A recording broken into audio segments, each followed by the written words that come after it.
proud to be here amid such a broad coalition. It really speaks to the task at hand and the matter at hand. It's, I think, says a lot that we've brought together so many people to oppose this. Now, again, my name is Asher Schofield. I'm on the executive committee of the Rhode Island Sierra Club.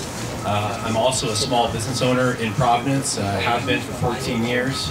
I co-founded the Hope Street Merchants Association 9 years ago. And over 10 years ago, I can remember sitting at a computer and looking at design submissions for the new pedestrian walkway to cross the river.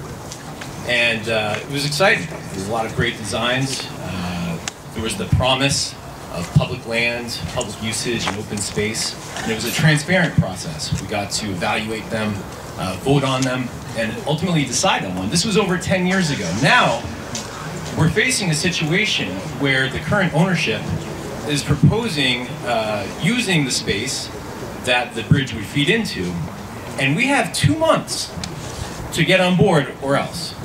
So they want to ram this down our throats in 2 months after over 10 years that bridge has been in the planning. And if we don't acquiesce, they're off to Worcester. I say adios.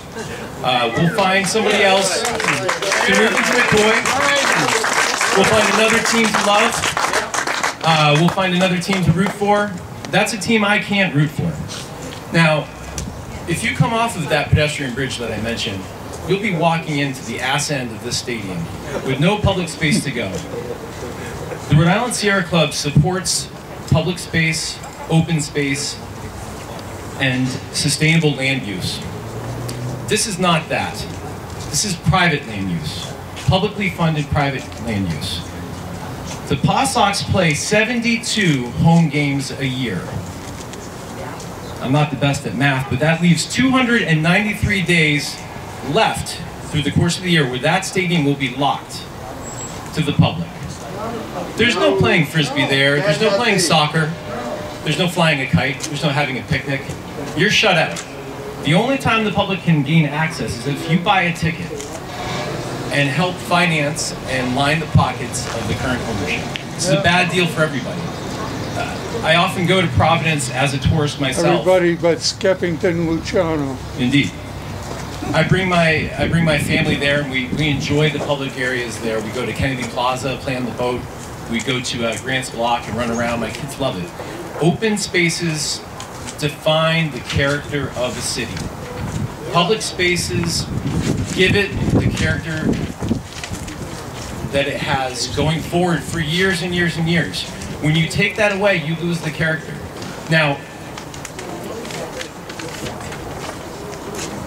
the other thing is that the stadium being put where it would be put would take away all of those sight lines from one side of the city to the other. This would be a monstrosity that would cut down on all the visibility that you have from one end of the river to the other. That would be a big sacrifice and a behemoth that we would be stuck with for a long, long time. And to use a baseball metaphor, and we need to think this way, Providence is not a minor league city. We are what we dream ourselves to be, what we want to be, and we want to be major league. These are antiquated notions, the idea of public financing of private enterprise. This is not the grand notion that we need to have as a city. We need to be major league.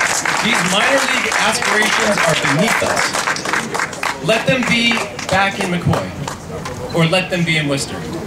Now, we can acknowledge that Rhode Island and Providence have had their economic challenges.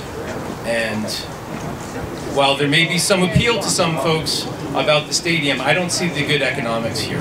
I think that maybe there is a proposal that could incorporate economic drivers into that public open space while still maintaining and even enhancing its integrity. But this is not it. Thank you all for coming today and standing together on this matter.